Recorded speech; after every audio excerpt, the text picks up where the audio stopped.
What's up, guys? Welcome to Bipolar Boxing. Let's do a breakdown for Conor Benn versus Chris Eubank Jr. Going on Saturday out at Tottenham Spurs Stadium. It's going to be huge out in the UK, and I know a lot of people don't like this fight. Even when it got announced, they don't like the fight. I don't understand what's not to like about this fight. Like, you have the history of the families, and like if you're saying weight classes or whatever, good. Just go put a blind bet on Chris Eubank Jr. and and keep your mouth shut. But like everyone says, like I'm sick and tired of seeing these minus 1500s, minus 2000 and stuff like that. Like every weekend, I'm sick and tired of watching these fights. Where you already know who's going to win beforehand. This is a fight where you don't know what's going to happen. And the odds makers say it. Like the odds makers have this fight. Eubank's about like minus 180, but he's not even a 2-1 favorite. So it's not a fight that shouldn't be happening. Like 2-1 is 2-1. And you could say all you want, like, oh, well, the Vegas odds makers don't know what they're doing. I used to live in Las Vegas. They do know what they're doing. And they say this is an even fight. Guess what? It's an even fight. Because I mean, even when this fight got announced, like to be honest, I thought Eubank Jr. would be like a 4 or 5 to 1 favorite just because of the weight. And I said to myself, like when the odds came out, I was like, don't talk yourself out of Chris Eubank Jr. Don't talk yourself out. Just look at the weight. Guys, coming up in weight, his power's not going to carry, and the way he likes to fight is he likes to knock guys out. If that power doesn't carry, like he's done. Just bet Eubank Jr. Here we are a day before the fight, and I've changed my mind. I'm going with Conor Benn in this fight, and my thinking is like the more and more I look at Chris Eubank's resume, he's got a good resume. Um, but a lot of the guys that he's lost to or that he's fought in the last I'm going to say 8 years because like 8 years ago, that's when he was fighting like maybe James DeGale or Arthur Abraham or something like that. I'm not going to put Conor Benn on their level, but I will put Conor Benn on the level of anybody that Chris Eubank has faced in the last 8 years. I'll put him up there with anybody. And that includes Liam Smith. Now, I know Liam Smith is a naturally bigger guy than Conor Benn, but you can't tell me like, or you can, but I just feel that Liam Smith knocked out Chris Eubank. And I remember watching that fight because I had a lot of money on Eubank in the first one and in the second one. But the first fight, he got mauled by Liam Smith. He let Liam Smith just walk in and put it on him and knock him out. Liam Smith came forward that entire fight. And is Liam Smith from 2 years ago, because that fight was only 2 years ago, is Liam Smith from 2 years ago better than Conor Benn is now? I don't think he is. I think Conor Benn right now, if you were to put him against Liam Smith right now, I think he'd destroy Liam Smith. I really do.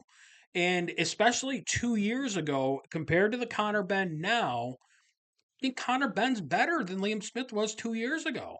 And maybe that was a fluke loss because Eubank did come back and dominate, but that's also like it's an old Liam Smith. And I mean, I got to have something to go back. Like, there's not a lot of negatives to look at when you look at Conor Benn. Like, all these assumptions that, like, he doesn't have knockout power anymore, all that banned substance stuff, it still comes up.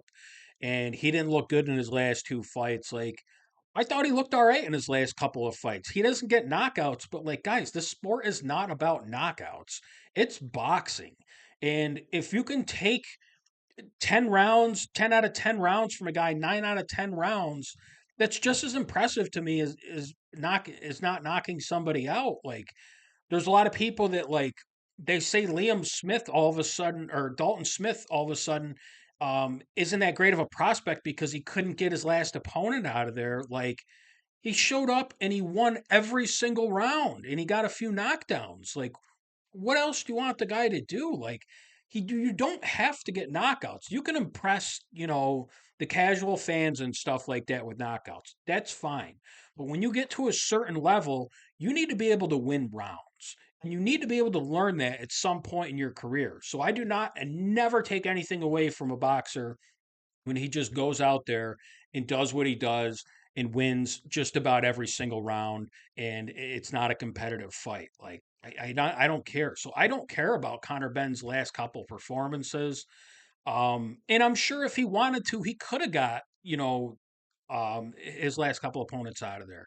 But like, it's a good thing for the growing of your career to get in and get those rounds because he's going to need them Saturday night when they fight. I don't think this fight's going to end in a knockout. I think Conor Benn is going to just out volume the shit out of him, and Eubank's not going to be able to knock him out. Because, I mean, man, going into this fight, like you would think, who has a better chance to outbox the other one? Well, probably Chris Eubank Jr. He's the better boxer. Okay, like who has a better chance to knock the other guy out? Probably Chris Eubank Jr. because he's two weight classes above him. But it's just the styles make fights, and I don't like Chris Eubank's style against pressure fighter like Conor Benn, and just with all the other stuff that's in this, with the dads and the whole thing like that, the whole family history, like I don't think Conor Benn's going to shell up in the moment, and I don't think he's just going to give up if he thinks that Eubank is too skilled for him. I don't think he's just going to give up like other fighters do. Um, they talk all this shit before the fight, and then all of a sudden, fight night comes, and all that stuff you said you were gonna do. You realized in the second round that you're going to get outboxed, and you just sat there and survived. And that happens to a lot of fighters.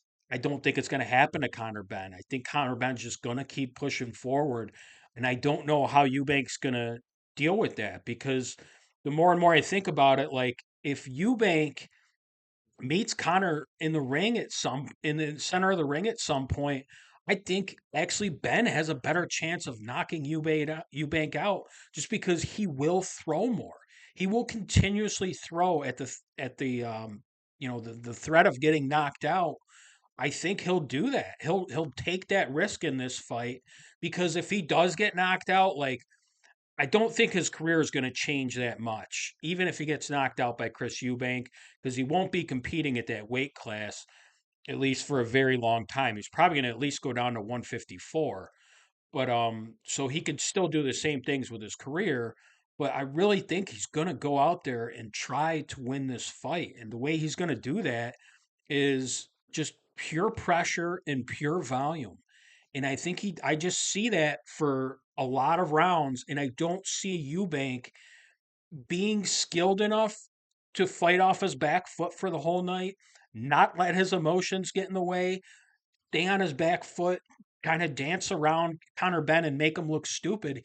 He might have the ability to do it. I just don't see it playing out in my head like that. I just see Conor Benn coming forward, landing more punches, and winning a decision. That's what I see. And like I said, it's probably gonna be a fight where afterwards, even if Ben gets the decision, like Eubank still thinks he won, something like that. But I just see Conor Benn winning this fight, and I'm going by decision. Um, you know, I don't know, like if there's a knockout, like I think it would probably be it'd probably be Eubank if he knocks him out because Ben would be if Eubank knocks him out. I think it's going to be a lot of Conor Benn coming forward, letting his emotions get the best of him, and being very reckless, and then Eubank catching him. I could definitely see that happen. I could see Eubank winning a decision in this fight. Like nobody knows what's going to happen, but I mean, with the odds, with the value too, like I'm not a value better at all, but with the value, like I think this is a true 50-50 fight because all the advantages that Chris Eubank has with the weight, the experience and all this stuff like that, yeah, that's good. But you also got a young, hungry kid who's also like he's got his dad in his corner, like feeding him all this shit. His dad's there every day to make sure he doesn't cut corners and training and stuff like that. I don't think Eubank has any of that. Like Eubank, like when I see him at these press conferences, he just seems like a guy that's out there by himself. Like Conor Benn's got his dad, he's got Eddie Hearn that chirps for enough for everybody, but it's a good thing. I think what Eddie Hearn does, especially in this situation, he takes a lot of pressure off of Conor Benn. And so does Conor Benn's dad. Like it's something like Chris Eubank just seems like he's there by himself.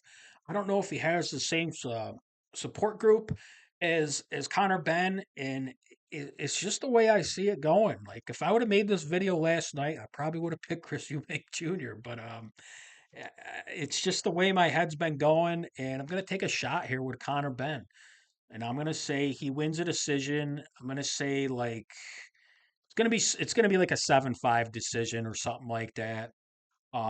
But I think Conor Benn, I don't think his gas tank will stop in this fight unless he gets knocked out.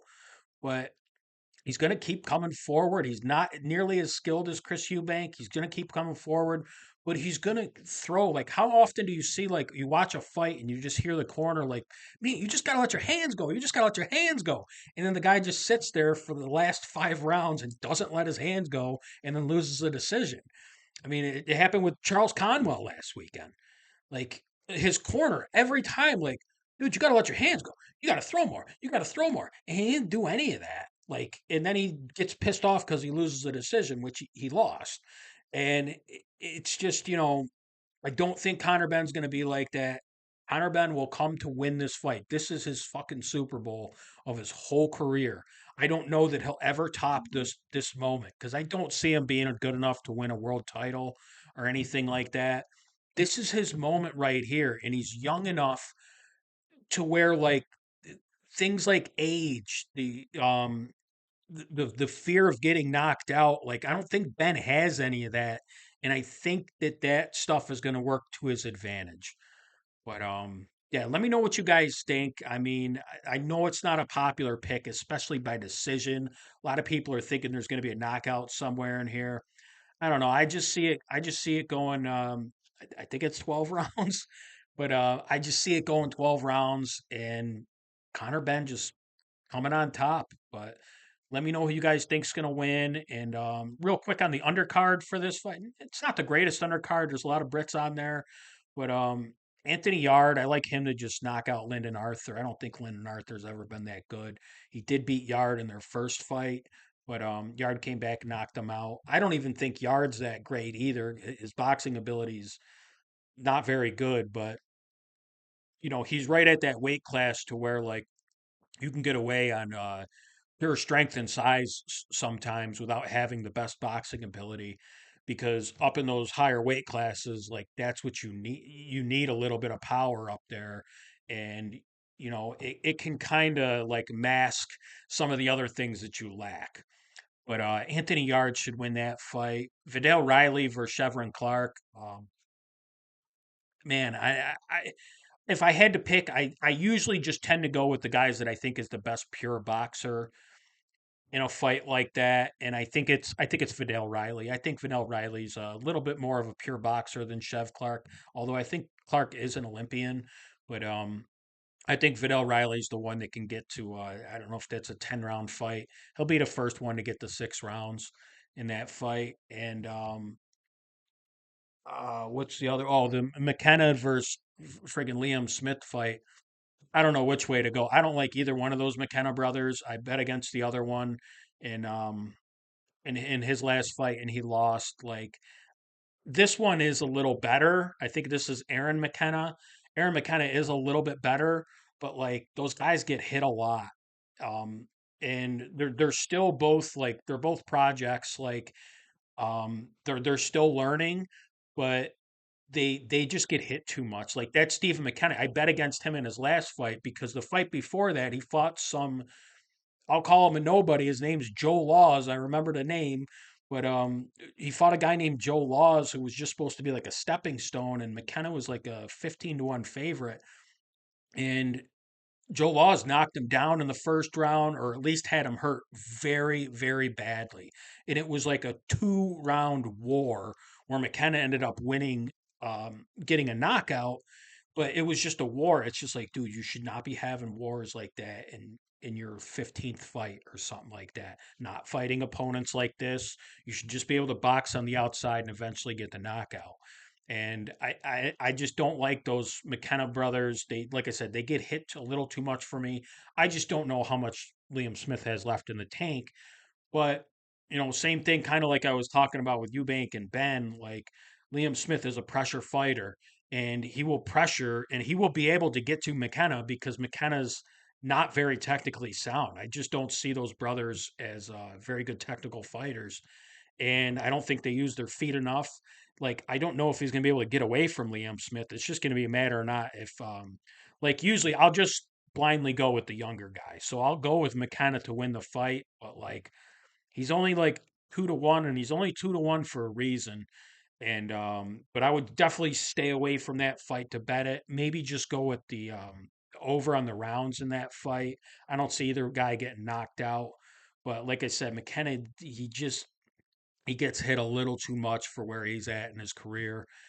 But I'm not going to throw my money on a 40-year-old Liam Smith either. So, good night of fights, but let me know who you guys think's going to win, Ben Eubank, and how you think each one of them's going to win. Have a good night.